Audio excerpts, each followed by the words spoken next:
Oke, baik. Assalamualaikum warahmatullahi wabarakatuh. Selamat pagi, teman-teman sekalian. Selamat siang, selamat sore bagi teman-teman yang ada di rumah, gitu ya. Pada kesempatan kali ini, saya ingin menjelaskan mengenai materi perihal PPh Badan gitu ya. Perihal PPh Badan yang dimana PPh Badan ini nanti menyangkut tentang bagaimana penyusutan aset tetap dalam perpajakan, kemudian bagaimana rekonsiliasi fiskal ya, melakukan penyesuaian antara laporan keuangan komersil dengan laporan keuangan fiskal gitu ya. Apa yang terjadi di sana, perbedaannya apa saja, mengapa harus dilakukan rekonsiliasi fiskal, itu yang akan kita bahas gitu ya. Kemudian sebelum masuk kepada materi yang utama, itu saya akan coba menjelaskan beberapa update ya terkait perpajakan pada Undang-Undang Harmonisasi Peraturan Perpajakan. Nah, pada Undang-Undang Harmonisasi Peraturan Perpajakan ini, itu pajak penghasilan kena pembaharuan, kena perubahan ya, kena perubahan yang dimana dia yang pertama adalah pajak atas natura dan atau kenikmatan. Yang dimana kalau pemberian natura kepada pegawai dapat dibiayakan oleh pemberi kerja dan merupakan penghasilan bagi pegawai, gitu ya. Eh, dalam hal ini gitu ya, adapun natura tertentu bukan merupakan penghasilan bagi penerima, yaitu seperti penyediaan makan atau minuman bagi seluruh pegawai, natura di daerah tertentu, natura karena keharusan pekerjaan, contoh alat keselamatan kerja atau seragam, kemudian natura yang berasal dari APBN atau APBD, lalu kemudian natura dengan jenis dan batasan tertentu. Nah, seperti perlengkapan kerja, laptop dan ponsel tidak menjadi objek PPh bagi karyawan dan merupakan biaya bagi perusahaan, gitu ya. Jadi, kalau pemberian natura atau kenikmatan itu diperuntukkan, gitu ya, bagi seluruh pegawai yang dimana bukan merupakan penghasilan bagi pegawai, maka itu bisa dibiayakan oleh pemberi kerja. Oke. Lalu kemudian tarif PPh orang pribadi gitu ya. Perubahan pada tarif PPh orang pribadi ini munculnya lapisan tarif yang lebih mencerminkan keadilan gitu ya. Di sini berdasarkan Undang-Undang PPh saat ini, penghasilan kena pajak setahun itu diatur seperti yang kita ketahui, tarif progresif 4 lapis ya, dengan tarif 5%, 15%, 25% sampai dengan 30%. Ini yang kita sudah ketahui atau yang biasa kita gunakan. Nah, berdasarkan Undang-Undang HPP yang terbaru, penghasilan kena pajak setahun itu tarif 5% menjadi 5 lapisan, yang dimana tarif pertama 5% itu batasannya sampai 60 juta. Lalu kemudian tarif kedua itu 60 juta sampai 250 juta, 15%. Kemudian yang ketiga 25% itu 250 juta sampai 500 juta. Kemudian tarif 30% itu 500 juta ke atas sampai 5 miliar. Dan tarif 35% itu 5 miliar ke atas ya untuk penghasilan kena pajak setahunnya. Nah, di sini terlihat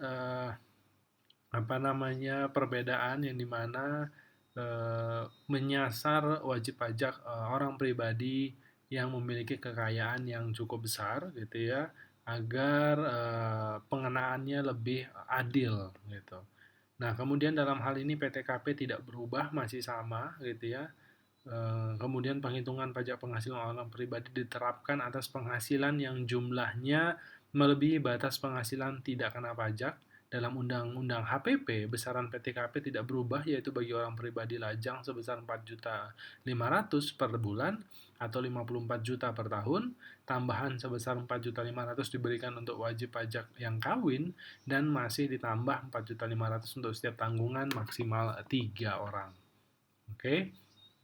Lalu kemudian, di sini ada ilustrasi perhitungan PPHOP, gitu ya.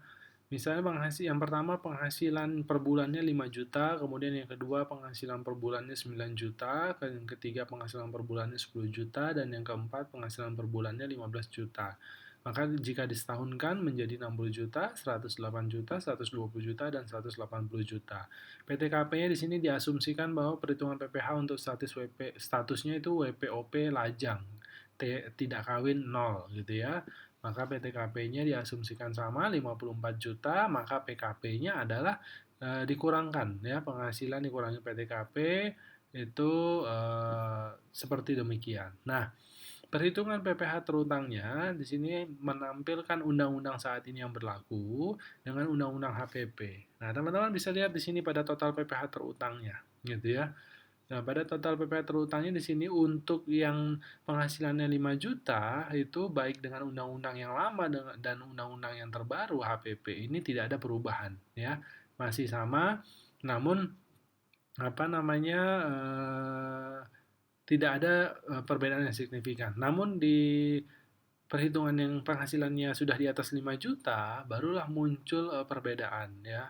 Perbedaan yang dimana di sini bisa kita lihat gitu ya, bahwa di undang-undang yang saat ini yang berlaku itu lapisan pertama kan sampai 50 juta gitu ya. Nah, dikarenakan di undang-undang HPP yang terbaru sampai 60 juta, maka bisa sepenuhnya langsung 5%. Tapi kalau undang-undang yang lama itu sisanya 4 juta dari 54 juta PKP-nya itu kena lapisan tarif yang kedua 15%. Sehingga di sini bisa dilihat bahwa pada undang-undang yang lama itu lebih besar PPh terutangnya 3,1 juta dibandingkan undang-undang HPP yang baru itu malah mengalami penurunan menjadi 2.700.000.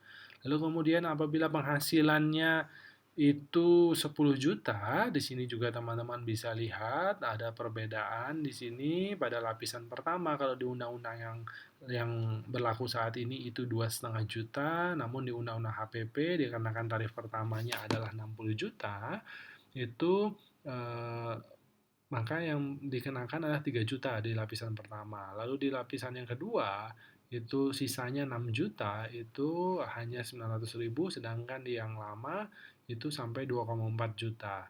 Sehingga di sini bisa dilihat selisihnya sampai 1 juta gitu ya, yang dimana lebih rendah pengenaan dengan undang-undang HPP. Kemudian demikian juga di yang penghasilan sebulannya 15 juta. Nah, di sini bisa terlihat dan ternyata dengan undang-undang HPP itu PPh terutang yang dibayarkannya lebih rendah gitu ya dibandingkan dengan undang-undang yang berlaku saat ini. Jadi perubahan tarif ini tidak menambah beban pajak penghasilan orang pribadi yang berpenghasilan sampai dengan 5 miliar per tahun. Jadi tidak menambah. Nanti akan terjadi perbedaan apabila sudah penghasilannya lebih dari 5 miliar setahun. Lalu kemudian dalam hal PPh juga itu PPh badan tarif yang berlaku saat ini adalah tarif 22% relatif setara dengan negara lain gitu ya. Yang dimana itu di Undang-Undang PPh Perpu 1 2020 Jungto Undang-Undang 2 2020 itu tahun 2020 dan 2021 tarif yang berlaku adalah 22% gitu ya. Kemudian tahun 2022 akan diterapkan menjadi 20% gitu. Namun di Undang-Undang Harmonisasi Peraturan Perpajakan tahun pajak tahun 2022 itu tetap masih 22%, namun ada kemungkinan di 2025 paling lambat itu akan apa namanya mengalami penurunan kembali namun belum pasti gitu ya. Ada wacana akan diturunkan kembali tapi masih yang berlaku saat ini berdasarkan Undang-Undang Harmonisasi Peraturan Perpajakan. Nah, di sini bisa dilihat gitu ya perbandingan rata-rata tarif PPh badan ya, rata-rata OECD, kemudian Eropa, Amerika, Inggris, G20, ASEAN gitu ya bisa dilihat dari 2015 sampai 2021 ternyata memang si tarif BPh badan kita itu sudah hampir relatif setara dengan negara lain ya bisa diambil rata-rata di kisaran 22%. Gitu. Oke. Lalu kemudian batas peredaran bruto tidak kena pajak. Nah, Dalam hal ini penetapan batas omset sebagai bentuk keberpihakan pemerintah kepada masyarakat dan usaha kecil, gitu ya. Tidak dikenai pajak penghasilan bagi orang pribadi pengusaha yang menghitung PPh dengan tarif final 0,5% berdasarkan PP 23 per 2018 dan memiliki peredaran bruto sampai 500 juta setahun. Nah, di sini kita bisa lihat ilustrasinya penghitungan pajak Tuan A, pengusaha kopi kekinian pada tahun pajak 2022. Dengan berlakunya Undang-Undang HPP, maka beban pajak yang harus dibayar Tuan A itu berkurang 2.500.000 gitu ya. Yang apa namanya, kalau di sini teman-teman bisa lihat ya, dia karena UMKM maka menggunakan peredaran uh, menggunakan PPh final 0,5% untuk UMKM, yang dimana di sini ada peredaran usahanya selama setahun, lalu kemudian peredaran usaha kumulatifnya, kemudian peredaran bruto yang tidak kena pajak itu 500 juta, gitu ya, diturunkan, gitu ya, 500 juta, maka di sini sampai dengan 500 juta dia nol. Tapi kalau PPh yang lama itu sebelum HPP itu kena 500.000 gitu ya, dikenai 500.000 rata. Karena berdasarkan omset langsung saja dikalikan 0,5% gitu ya. Nah, kemudian di undang-undang HPP baru muncul pengenaan pajaknya itu apabila sudah melebihi 500 juta. Jadi kalau dulu di PP 23 2018 UMKM itu disederhanakan tarifnya menggunakan tarif final 0,5% dari 1% menjadi 0,5% langsung dikalikan omset.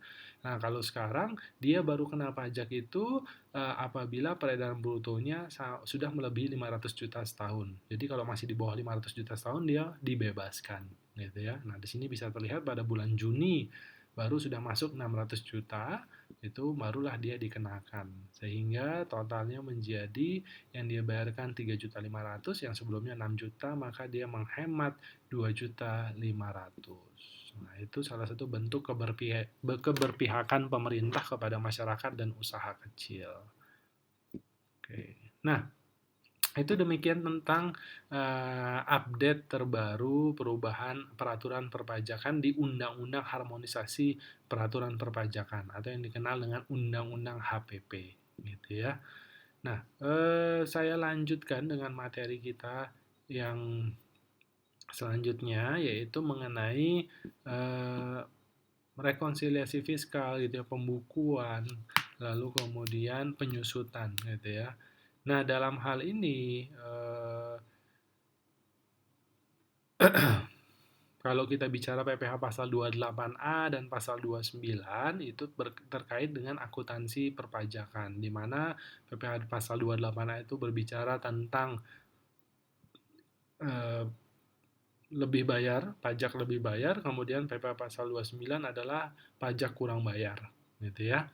Kemudian penyusutan aktiva tetap, bagaimana tarif penyusutan, kemudian ketentuan dalam penyusutan seperti apa, kemudian golongan aset, lalu kemudian metode penyusutan dan perhitungannya bagaimana.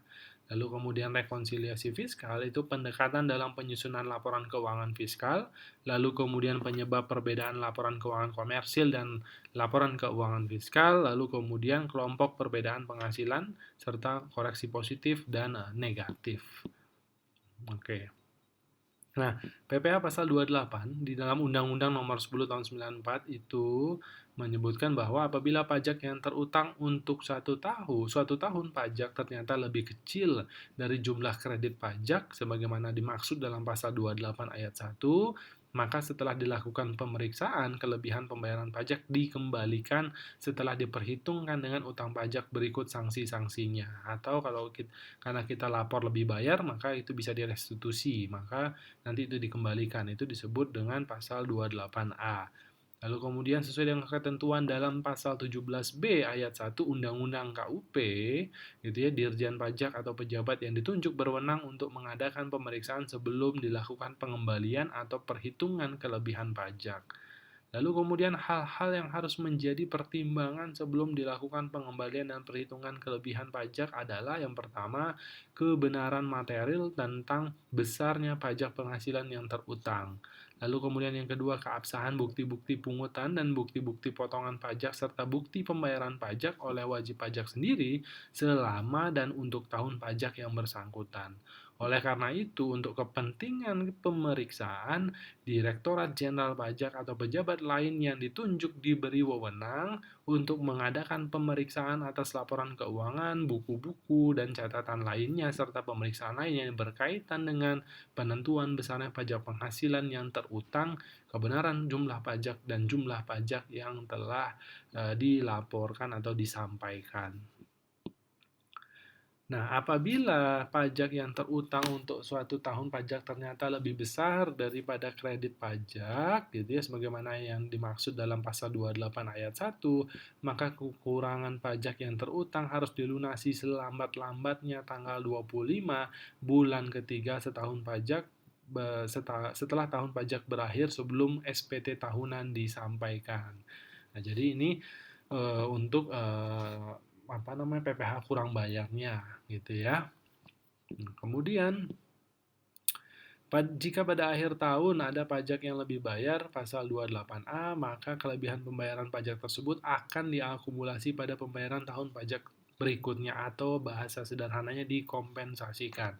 Sedangkan jika pada akhir tahun pajak ternyata masih ada pajak yang masih kurang dibayar, maka perlu dilakukan penyetoran PPh 29 dengan menggunakan SSP atau sekarang e-billing paling lambat sebelum SPT tahunan PPh tersebut kita laporkan. Oke. Kemudian, dalam hal pelaporan PPh pasal 28A yang lebih bayar, maka kelebihan pajak tersebut harus dikembalikan kepada WP atau diakumulasikan, direstitusi atau dikompensasikan pada tahun pajak berikutnya. Sedangkan pelaporan PPh 29 sudah terintegrasi atau menyatu dalam SPT tahunan PPh.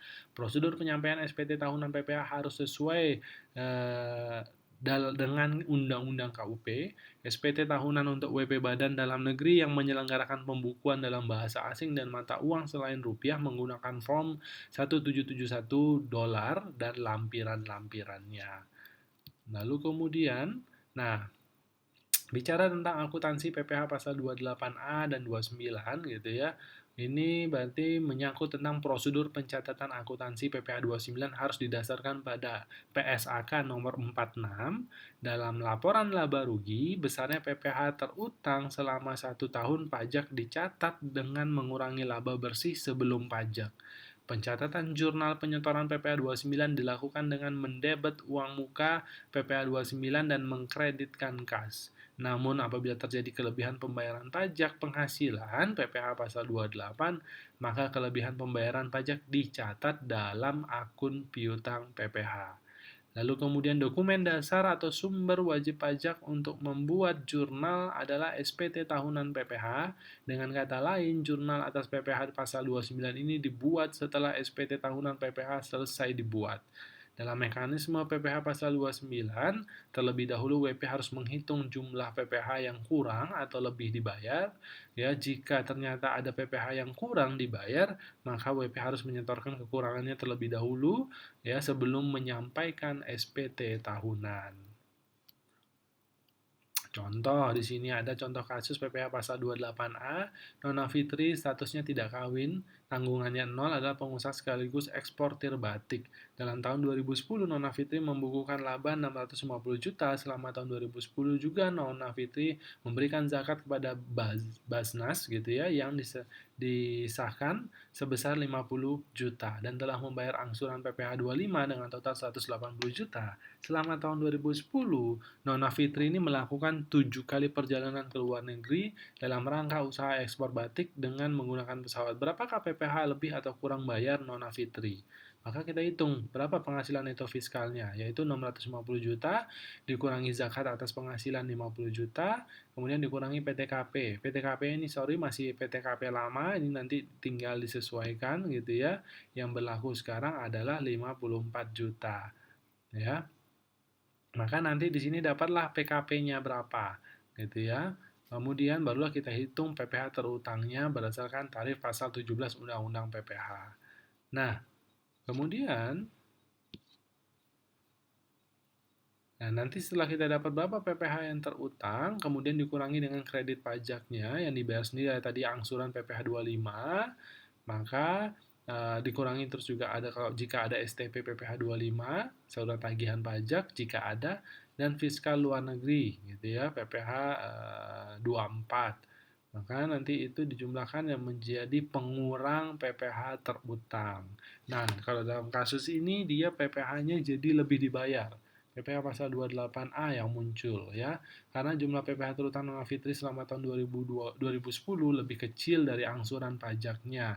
Maka terdapat kelebihan pembayaran PPh sebesar 66.752.000. Jumlah kelebihan ini dapat dimintakan restitusi pajak atau dapat dikompensasikan untuk pembayaran pajak tahun 2011. Lalu kemudian pendekatan dalam penyusunan laporan keuangan fiskal, gitu ya. Jadi teman-teman, jika suatu entitas wajib pajak harus menyusun dua laporan keuangan yang berbeda, maka di samping terdapat pemborosan waktu, tenaga, dan uang, juga akan terjadi tidak tercapainya tujuan menghindari manipulasi pajak. Menurut Bambang Kesit 2001, untuk mengatasi masalah tersebut digunakan beberapa pendekatan dalam penyusunan laporan keuangan fiskal, yaitu pertama, laporan keuangan fiskal disusun secara beriringan dengan laporan keuangan komersil, kemudian laporan keuangan fiskal extra accountable dengan laporan keuangan bisnis, kemudian laporan keuangan fiskal disusun dengan menyisipkan ketentuan-ketentuan pajak dalam laporan keuangan bisnis. Nah, apa sih yang menjadi penyebab perbedaan laporan keuangan fiskal dan komersil? Jadi penyebab perbedaan laporan keuangan fiskal dan komersil ini adalah karena terdapat perbedaan prinsip akuntansi, perbedaan metode dan prosedur akuntansi, perbedaan pengakuan penghasilan dan biaya, serta perbedaan perlakuan penghasilan dan biaya. Yang pertama, perbedaan prinsip akuntansi. Dalam PSAK telah diakui secara umum tetapi tidak diakui dalam fiskal. Di antaranya pertama, prinsip konservatis, yang dimana penilaian persediaan akhir berdasarkan metode terendah antara harga pokok dan nilai realisasi bersih, dan penilaian piutang dengan nilai taksir realisasi bersih diakui dalam akuntansi tetapi tidak diakui dalam perpajakan. Lalu kemudian yang kedua, prinsip harga perolehan. Dalam akuntansi komersial, penentuan harga perolehan untuk barang yang diproduksi sendiri boleh memasukkan unsur biaya tenaga kerja yang berupa natura. Dalam fiskal, pengeluaran dalam bentuk natura itu tidak diakui sebagai pengurangan atau biaya kecuali seperti yang tadi sudah disampaikan, natura itu diperuntukkan bagi seluruh karyawan atau pegawai. Itu bisa dianggap sebagai biaya. Kemudian prinsip pemadanan gitu ya, matching, yang dimana akuntansi komersil mengakui biaya penyusutan pada aset tersebut menghasilkan, kalau fiskal penyusutan dapat dimulai sebelum menghasilkan. Jadi kalau di pajak itu boleh setelah menghasilkan mau disusutkan atau sebelum menghasilkan sudah mulai disusutkan, sudah diperbolehkan. Tapi kalau di akuntansi setelah dia mulai menghasilkan baru bisa disusutkan. Lalu kemudian dalam perbedaan metode dan prosedur akuntansi, ada metode penilaian persediaan. Kalau di akuntansi komersil memperbolehkan untuk memakai berbagai metode yang ada, gitu ya. Namun apabila pada akuntansi fiskal hanya diperbolehkan menggunakan metode average dan FIFO. Jadi hanya dua, teman-teman. Kalau di pajak tidak ada metode lain dalam persediaan, di pajak hanya metode average dan first in first out. Gitu ya, LIFO tidak digunakan di perpajakan. Lalu kemudian metode penyusunan dan amortisasi itu adalah akuntansi komersial membolehkan metode penyusutan berbagai jenis gitu ya. Apabila dalam akuntansi fiskal hanya diperbolehkan garis lurus dan saldo menurun ganda saja. Gitu ya. Jadi straight line atau double decline method. Selain itu, apabila akuntansi komersial kita dapat memperkirakan umur ekonomis aktiva tetap, namun pada fiskal yang memutuskan adalah Menteri Keuangan. Demikian pula dengan nilai residu, akuntansi komersial memperbolehkan menggunakan nilai residu, namun di fiskal tidak boleh menggunakan nilai residu. Jadi kalau di akuntansi kita mau menghitung penyusutan, dikurangi dulu dengan nilai residu, kalau di pajak tidak, langsung saja dengan harga perolehannya berapa, kita mulai susutkan. Nah, seperti itu. Kemudian diatur juga gitu ya dalam penyusutan di perpajakan itu yang dimana dikelompokkan dalam 4 kelompok gitu ya. Kemudian ada bangunan dan tidak permanen dengan tarif dan masa manfaat yang berbeda-beda. Kemudian, metode penghapusan piutang dalam akuntansi komersil, penghapusan piutang itu ditentukan berdasarkan metode cadangan. Sedangkan dalam fiskal, penghapusan piutang itu dilakukan pada saat piutang itu nyata-nyata tidak dapat ditagih dengan syarat-syarat tertentu yang diatur dalam peraturan perpajakan. Yang mana piutang itu memang betul-betul nggak bisa ditagih. Jadi, harus bisa dibuktikan dengan keputusan pengadilan bahwa memang sudah tidak bisa ditagihkan dan memang piutang tersebut si lawan transaksi kita memang sudah mengalami kebangkrutan dan tidak bisa melunasi hutangnya kepada kita. Nah, kemudian dalam hal perlakuan dan pengakuan penghasilan dan biaya. Jadi, yang pertama penghasilan tertentu diakui dalam akuntansi komersial tetapi bukan merupakan objek PPh.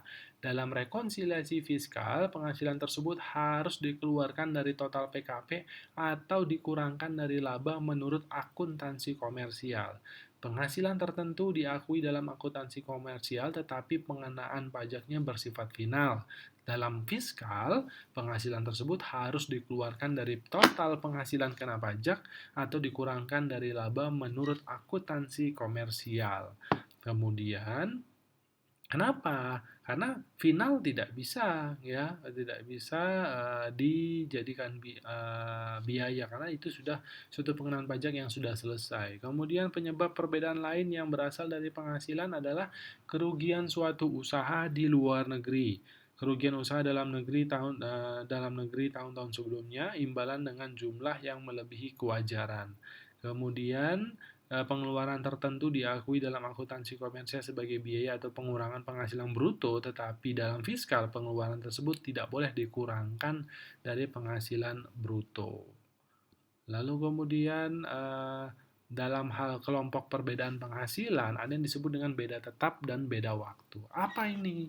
Apa ini Pak beda tetap beda waktu? Jadi beda tetap itu adalah perbedaan pengakuan pendapatan dan beban berdasarkan ketentuan perpajakan yang berlaku dengan standar akuntansi keuangan yang bersifat permanen. Artinya, penghasilan atau biaya yang demikian tidak akan diakui untuk selamanya dalam rangka menghitung penghasilan kena pajak. Contoh, seperti sumbangan, biaya jamuan makan, pendapatan bunga, pembayaran dividen, itu masuk dalam kategori beda tetap atau permanen.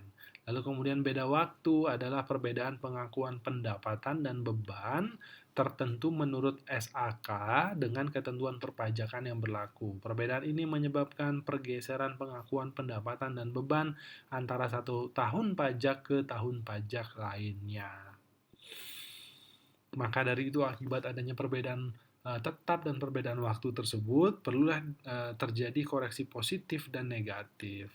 Apa koreksi positif? Yaitu koreksi fiskal yang menyebabkan penghasilan kena pajak secara fiskal bertambah yang selanjutnya berdampak memperbesar nilai pajak penghasilan yang terutang.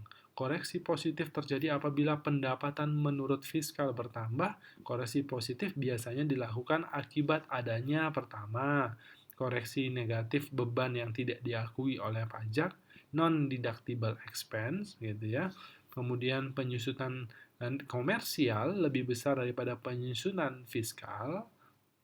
Kemudian amortisasi komersial lebih besar daripada amortisasi fiskal, kemudian penyesuaian fiskal positif lainnya.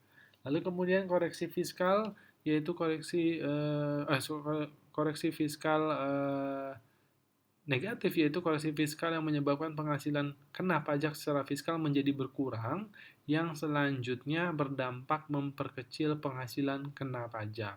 Koreksi negatif biasanya dilakukan akibat adanya penghasilan yang tidak termasuk objek pajak, penghasilan yang tidak dikenakan PPh final, penghasilan yang ditangguhkan pengakuannya, dan penyesuaian fiskal negatif. Jadi begini teman-teman, kalau dalam koreksi positif dan negatif, untuk akun biaya gitu ya, apabila dipajak lebih besar daripada di komersil, maka dia akan menambah, ya kan? Maka karena dia agar menambah di perpajakan, dia di fiskal, maka harus dikoreksi negatif biaya tersebut, gitu ya. Nah, namun apabila biaya tersebut itu eh, biaya dipajak lebih kecil daripada biaya di akuntansi, maka harus dikoreksi positif biaya tersebut agar mengurangi eh, apa namanya agar menambah laba fiskal gitu ya, karena kan yang fiskalnya lebih kecil gitu ya, maka akan menambah laba fiskal gitu, tapi kalau fiskalnya lebih besar maka akan mengurangi laba fiskal. Namun kalau untuk hal penghasilan, apa dia menambah ya kita koreksi positif, apabila dia berkurang dia dikoreksi negatif gitu ya. Jadi ada perbedaan sedikit antara biaya dengan penghasilan gitu ya. Apabila biaya itu naik maka harus dikoreksi negatif, apabila biaya itu turun di fiskal maka itu harus dikoreksi positif gitu. Jadi ber- be- be- berbanding terbalik dengan konsep gitu. Biasanya kalau kalau naik harusnya positif gitu ya, umumnya kalau turun harusnya negatif, mengurangi gitu. Tapi kalau di biaya, konsep biaya, kalau naik dia dikoreksi negatif, kalau turun dikoreksi positif gitu ya. Nanti akan bisa lebih dimengerti dan dipahami dengan pembahasan soal. Kemudian dalam hal tarif penyusutan gitu ya, tadi ini diatur oleh Menteri Keuangan, itu dibagi menjadi 4 kelompok, ada masa manfaat yang berbeda-beda, kelompok 1 4 tahun, kelompok 2 8 tahun, kelompok 3 16 tahun, kelompok 4 20 tahun dengan dua metode yang berlaku, garis lurus dan saldo menurun, yang dimana itu tarifnya semakin besar masa manfaatnya maka tarifnya semakin menurun gitu ya. Kalau saldo menurun ini tarifnya 2 kali lipat dari saldo garis lurus, metode garis lurus. Ini bisa dipahami dan jangan sampai dilupakan ya. Ini untuk harta berwujud bukan bangunan. Lalu untuk yang bangunan, itu hanya terbagi menjadi dua kelompok, permanen dan tidak permanen, dengan masa manfaat permanen 20 tahun dan tidak permanen 10 tahun, dengan tarif untuk permanen itu lebih kecil 5% dan tidak permanen 10%. Untuk bangunan itu tidak ada metode saldo menurun, ya hanya garis lurus saja. Lalu kemudian ketentuan dalam penyusutan melalui ketentuan pasal 9 ayat 2 Undang-Undang PPh secara tegas menyatakan bahwa pengeluaran untuk mendapatkan, menagih, dan memelihara atau 3M penghasilan yang mempunyai masa manfaat lebih dari 1 tahun tidak dibolehkan untuk dibebankan sekaligus, melainkan dibebankan melalui penyusutan atau amortisasi sebagaimana dimaksud dalam pasal 11 atau pasal 11A. Pasal 11 Undang-Undang PPh secara umum berisi ketentuan mengenai penyusutan untuk harta berwujud, sedangkan pasal 11A Undang-Undang PPh berisi ketentuan mengenai amortisasi atas pengeluaran untuk memperoleh harta tak berwujud termasuk hak guna bangunan, hak guna usaha, hak pakai, goodwill, dan harta atau aset tak berwujud lainnya. Nah, kemudian dalam hal golongan aset, ada yang disebut dengan non-depreciable asset, ya, aset yang tidak dapat didepresiasikan. Dalam ketentuan fiskal, ada aktiva yang digolongkan sebagai aktiva yang tidak boleh disusutkan, yaitu tanah hak milik, termasuk tanah yang berstatus hak guna bangun, hak guna usaha, dan hak pakai yang pertama kali. Terkait dengan tanah, hanya perpanjangan hak guna bangun, hak guna usaha, atau hak pakai saja yang boleh disusutkan melalui mekanisme amortisasi sesuai dengan pasal 11A Undang-Undang PPh. Kemudian ada juga yang depreciable gitu ya, tapi tidak dapat dibiayakan, non deductible. Aktiva atau harta yang tergolong depreciable non-deductible asset adalah aktiva-aktiva yang oleh ketentuan dan peraturan pajak dianggap tidak memiliki hubungan dengan kegiatan usaha untuk mendapatkan, menagih, dan memelihara penghasilan atau 3M. Misalnya saja aset berupa perumahan atau mes karyawan bagi wajib pajak yang tidak mendapatkan penetapan sebagai pengusaha di daerah terpencil. mendapat penetapan sebagai usaha di daerah terpencil. Dalam hal ini kita boleh saja menghitung penyusutan atas MES dan perumahan tersebut untuk kepentingan penyusunan laba rugi komersial saja. Tapi kok di fiskal tidak bisa. Lalu kemudian depreciable non deductible only gitu ya. Eh, Namun ini tadi yang depreciable non deductible kalau kita tarik kepada undang-undang HPP berarti MES yang diperuntukkan bagi karyawan yang ada di daerah terpencil itu berupa natura itu bisa dibiayakan gitu ya, bisa mengurangi eh, apa namanya laba fiskal berdasarkan undang-undang HPP yang terbaru. Kemudian depreciable deductible only 50%. Jadi dia dapat didepresiasikan namun hanya bisa dibiayakan 50% saja. Untuk aset berupa kendaraan dinas dan telepon seluler milik perusahaan yang boleh dibawa pulang oleh pegawai tertentu, biasanya oleh manajer, direktur gitu ya, yang dimana penyusutannya hanya boleh dibebankan sebesar 50% dari total penyusutan fiskal yang berlaku gitu ya. Ini diatur dalam kayak peraturan Dirjen Pajak, keputusan Dirjen Pajak 220 PJ 2002 tanggal 18 April 2002 dan dijelaskan lebih lanjut dalam surat edaran Dirjen Pajak nomor 9 PJ 42 2002 tanggal 17 Mei 2002. Nah, jadi kalau yang mobil yang diperuntukkan untuk direksi, komisaris atau manajer gitu ya atau supervisor misalnya dapat motor, maka itu bisa disusutkan hanya 50% gitu ya, atau berupa handphone gitu ya. Itu hanya bisa disusutkan 50% saja karena itu dibawa pulang soalnya. Tidak sepenuhnya digunakan untuk kepentingan kantor karena kalau udah dibawa pulang bisa saja digunakan untuk kepentingan pribadi. Oke, lalu kemudian eh, metode penyusutan yang diperbolehkan oleh Undang-Undang PPh hanya ada dua, yaitu metode garis lurus dan metode saldo menurun. Khusus untuk aset atau aktiva berupa bangunan, metode penyusutan yang diperkenankan oleh Undang-Undang PPh hanyalah metode garis lurus saja. Metode garis lurus biaya penyusutan tidak setiap tahun dihitung dengan cara membagi jumlah perolehan aset dengan masa manfaat aset yang sudah ditentukan oleh pasal 11 Undang-Undang PPh. Jika penyusutan komputer dihitung dengan metode saldo menurun, maka besarnya penyusutan untuk masing-masing tahun akan berbeda. Penyusutan pada awal-awal tahun akan lebih besar dibandingkan dengan akhir tahun.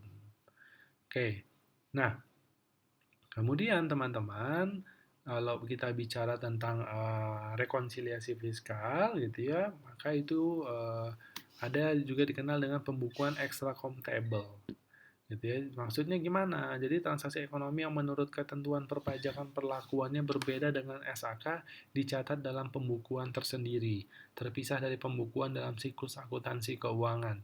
Pembukuan yang terpisah ini dikenal dengan pembukuan extra comptable gitu ya.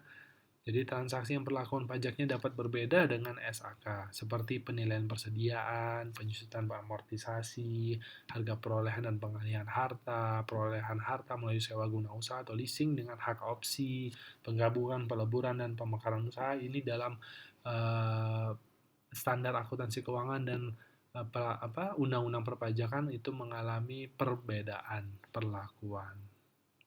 Gitu ya. Oke. Nah, rekonsiliasi fiskal ini dilakukan adalah oleh wajib pajak yang menyelenggarakan pembukuan. Jadi dalam KUP pasal 28 ayat 1 wajib pajak orang pribadi yang melakukan usaha atau pekerjaan bebas dan semua wajib pajak badan wajib menyelenggarakan pembukuan. Kecuali wajib pajak orang pribadi tersebut diperbolehkan menghitung penghasilan itu menggunakan NPPN, omsetnya tidak melebihi 4,8 miliar setahun gitu ya. Berdasar Undang-Undang Nomor 36 Tahun 2008 pasal 14 ayat 2. Oke, nah kalau kita menghitung berapa PPh badan seperti ini gitu ya. Wajib pajak badan itu ada penghasilan, ada biaya gitu ya. Yang dimana penghasilan dikurangi biaya dapatlah laba, kemudian laba tersebut dikoreksi fiskal gitu ya, mana yang PPh final, yang non objek gitu ya. Kemudian dapatlah PKP, kemudian dari PKP dapat pajak terutang, kemudian pajak terutang dikurangi dengan kredit pajak PPh pasal 22, 23, 24, 25, barulah nanti dapat PPh kurang bayar atau lebih bayar atau nihil, atau PPh pasal 29 atau 28A. Gitu ya. Pajak terutangnya menggunakan pasal 17 yang berlaku sekarang berarti 22%.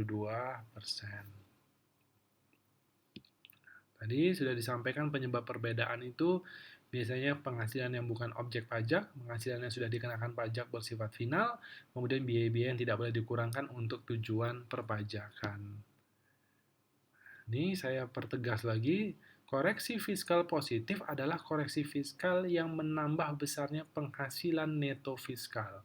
Koreksi fiskal negatif adalah koreksi fiskal yang mengurangi besarnya penghasilan neto fiskal. Gitu ya.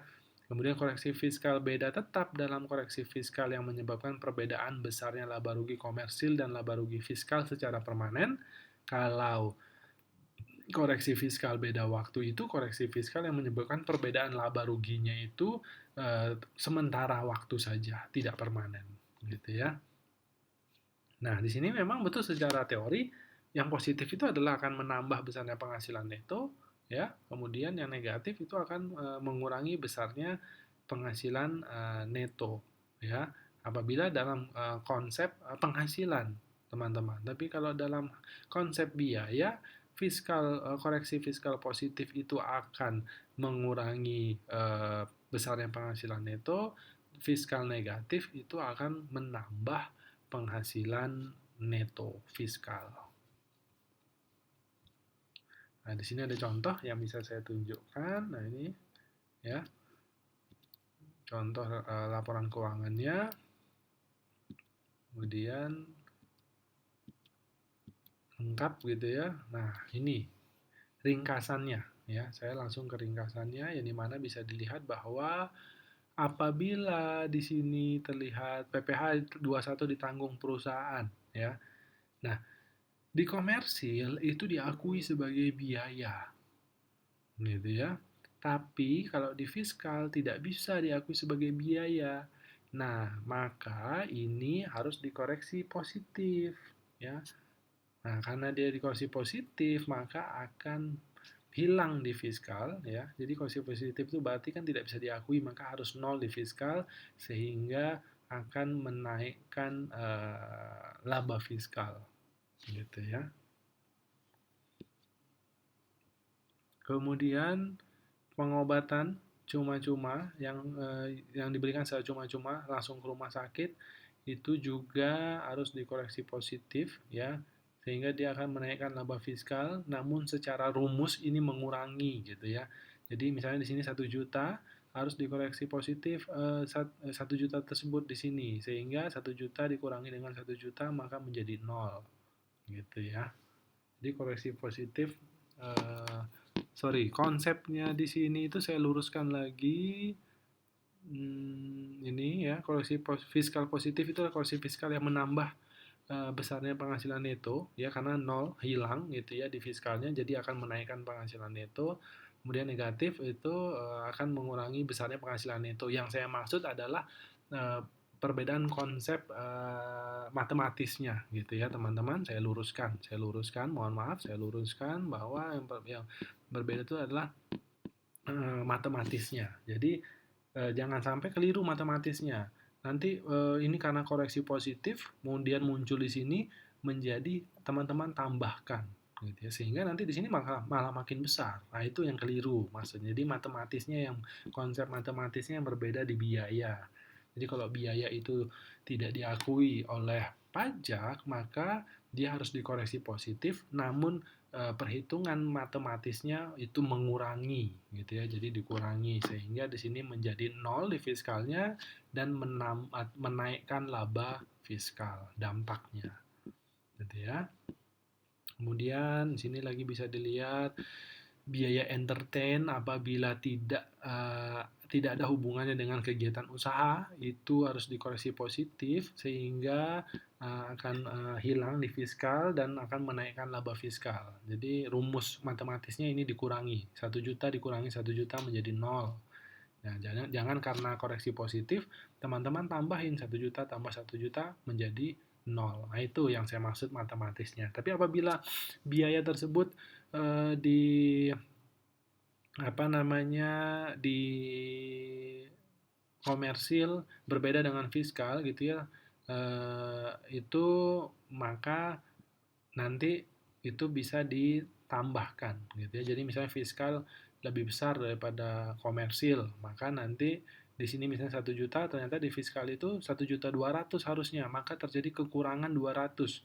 Maka di sini koreksi negatif 200.000 gitu ya, koreksi negatif 200.000 sehingga 1 juta ditambah 200.000 menjadi 1.200.000. Nah, demikian maksudnya saya gitu ya. Jadi konsep matematisnya. Tapi kalau penghasilan, coba teman-teman lihat di sini penghasilan. Apabila di penghasilan tersebut di akuntansi komersil diakui ya, nah, ini seperti bunga deposito, tapi di perpajakan tidak diakui karena PPh final, maka itu harus dikurangi atau dikeluarkan. Maka dia harus dikoreksi negatif, yang sehingga rumus matematisnya itu sesuai dengan namanya, negatif berarti mengurangi gitu ya. 1 juta dikurangi 1 juta, maka di sini nol, akan menaikkan laba fiskal gitu. Kemudian apabila eh, di sini ada ini eh, nah, seperti ini ya. Jadi coba kita cari yang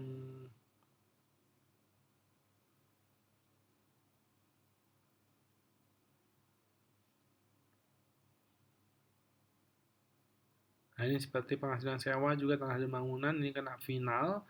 Itu kalau di akuntansi diakui sebagai biaya, di pajak tidak bisa, maka harus dikoreksi negatif gitu ya. Koreksi negatif sehingga dia mengurangi. Konsep penghasilannya kalau positif berarti nambah ke sininya, kalau negatif berarti ngurang ke sininya. Tapi kalau di biaya, kalau koreksi positif itu di sininya berkurang, kalau koreksi negatif itu di sininya bertambah. Itu biaya gitu ya.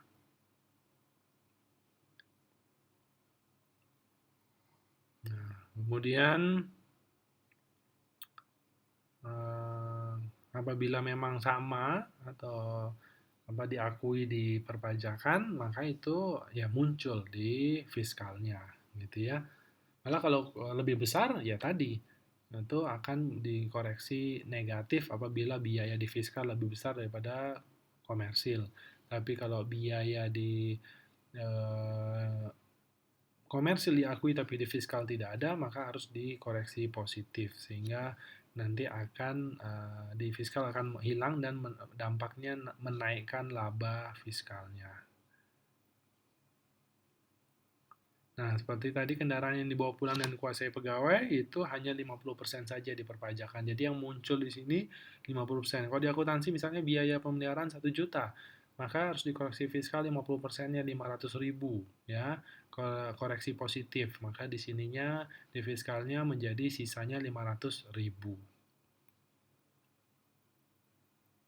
Oke, kemudian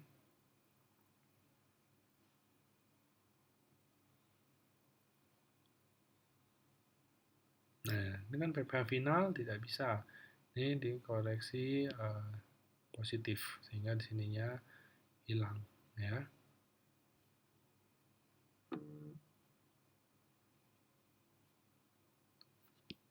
Nah, itu ya teman-teman. Kemudian selanjutnya tambahan ada pun biaya atau pengeluaran yang tidak boleh dikurangkan ya.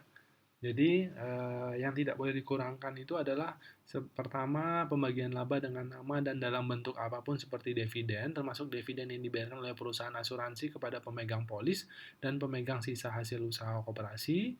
Kemudian untuk kepentingan pribadi, pemegang saham, sekutu atau anggota, kemudian pembentukan atau pemupukan dana cadangan, kecuali cadangan untuk usaha atau lembaga tertentu yang ketentuan dan syaratnya diatur dengan PMK, kemudian premi asuransi kesehatan, asuransi kecelakaan, asuransi jiwa, dwiguna, asuransi beasiswa yang dibayar oleh WPOP, kecuali jika dibayar oleh pemberi kerja dan premi tersebut dihitung sebagai penghasilan bagi wajib pajak yang bersangkutan.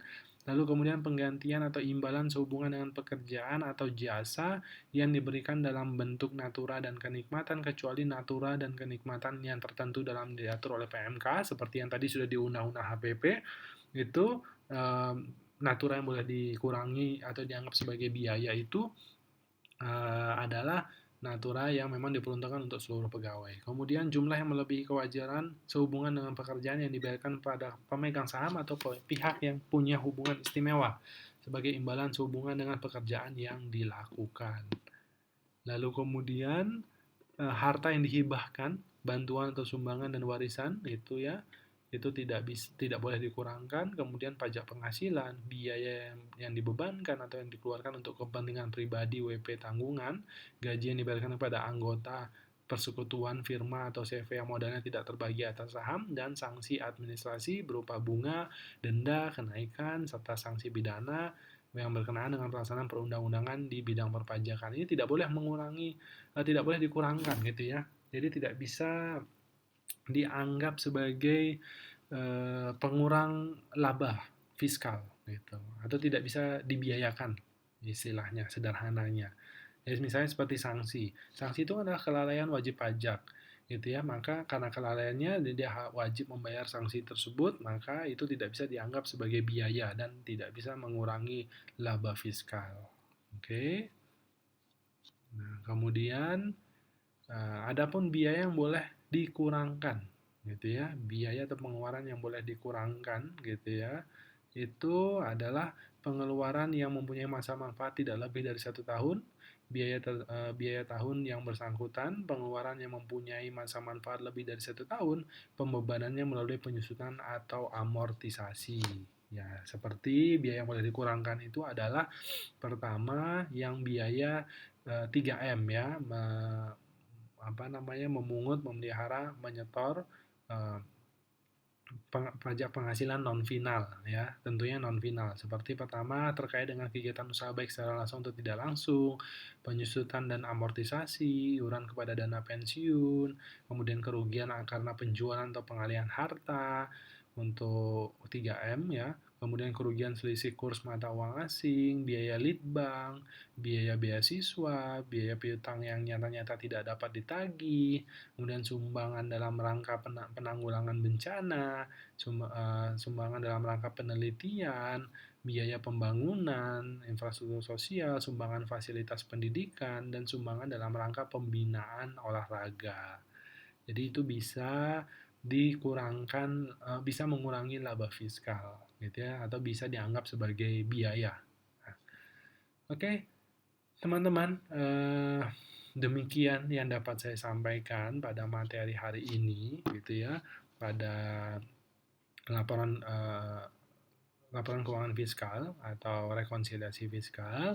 Nanti memang perlu latihan pengerjaan soal agar dapat bisa memahami dan dimengerti, kemudian atau diskusi tentang pembahasan soal, dan juga nanti akan dibahas atau teman-teman akan mendapatkan pengerjaan soal juga di lab gitu ya, yang akan dipandu oleh Bu Wiwi. Nanti bisa dipelajari atau dipahami atau ditanyakan kepada saya atau Bu Wiwi perihal materi rekonsiliasi fiskal ini.